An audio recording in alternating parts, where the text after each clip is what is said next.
আসুন আসুন কবি চূড়ামণি, সেই কতদিন আগে কলকাতায় আপনার সঙ্গে দেখা হয়েছিল, তা কালের সামনে আপনি আসতে পারবেন আমি ভাবতেই পারিনি। কত লোক আমাকে শুধিয়েছে তারাপ্রসন্ন কবিরাজ আসবেন, তো আপনাকে দেখে সবাই খুব খুশি হবে। আসুন আসুন। ওটি কে? আগে আমার ছাত্র অন্নদাচরণ ভট্টাচার্য। আচ্ছা আচ্ছা, খুব মেধাবী ছেলে, পাশ করেছে। তাই? এখন এই ওষুধের পেটেন্ট নিয়ে কাজ শুরু করবে। অন্নদাচরণ, ওনাকে প্রণাম করো। উনি হচ্ছেন সিদ্ধান্ত বাগীশ মহাশয়, এই ব্রাহ্মণ সভার উনিই আহ্বায়ক।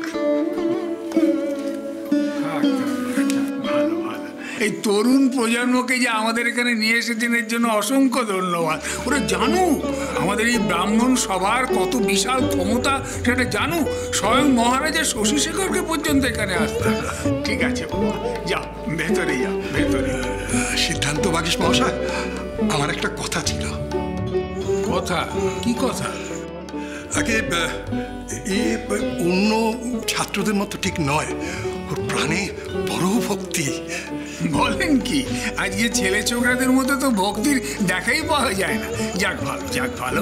এই সবাইকে সম্মান করুক, ব্রাহ্মণদের বিশেষ করে সম্মান করুক। আর মনে রাখো যে এই বেদ, ব্রাহ্মণ আর রাজা ছাড়া যেন কারোর কাছে কখনো মাথা নত না করে। সিদ্ধান্ত বাগীশ মহাশয়, ও কারো কাছে মাথা নয় না। এই কিছুদিন আগে ওই ইডেনের পুকুর পাড় থেকে ও আদ্যাদেবীর মূর্তি উদ্ধার করেছে। সব কাগজেই বেরিয়েছিল, আপনি নিশ্চয়ই দেখেছেন। স্বপ্নাদেশ পেয়ে ও সেই মূর্তি বিসর্জনও দিয়েছে। দেবী ওকে স্বপ্নে আদ্যা স্তব দিয়েছেন। দেবী আদ্যা? আগে অন্নদাচরণ, তুমি তোমার নিজের মুখে সিদ্ধান্ত বাগীশকে সব কথা বলো।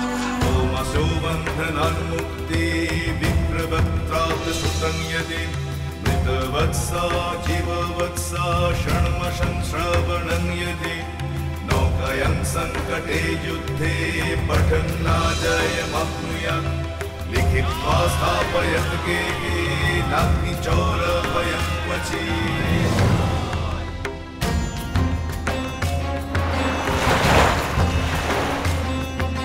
राजस्थाने जय नित्यं प्रसन्न।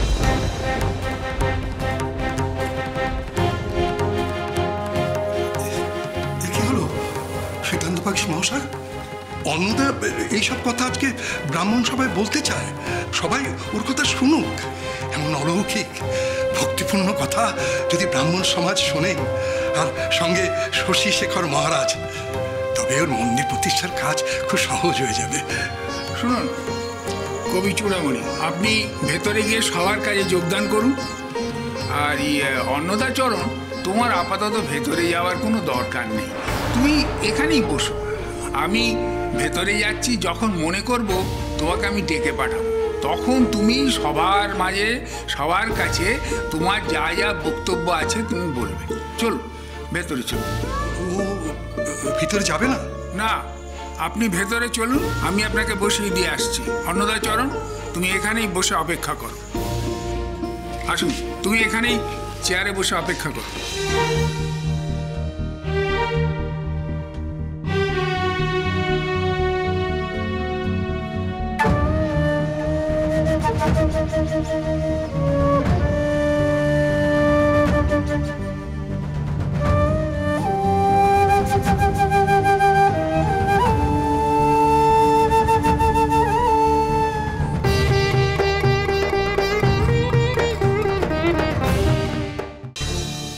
কি ব্যাপার, সভা তো চলছে, সিদ্ধান্ত বাগীশ মশাই তো আমাকে ডাকলেন না। উনি কি ভুলে গেলেন আমার কথা? যাই, ভেতরে গিয়ে ওনাকে একবার মনে করিয়ে দিই।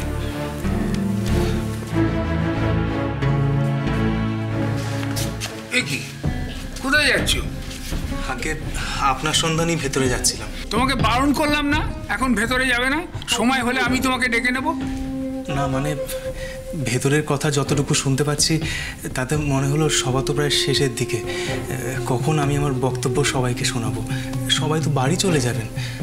এবার আমাকে দয়া করে একটু ভেতরে যেতে দিন। আমি আমার মায়ের কথা সবাইকে খুলে বলি। দাঁড়াও দাঁড়াও, তোমার স্পর্ধা তো কম নয়। তুমি আমার আদেশ অমান্য করে ভেতরে যেতে চাইছো?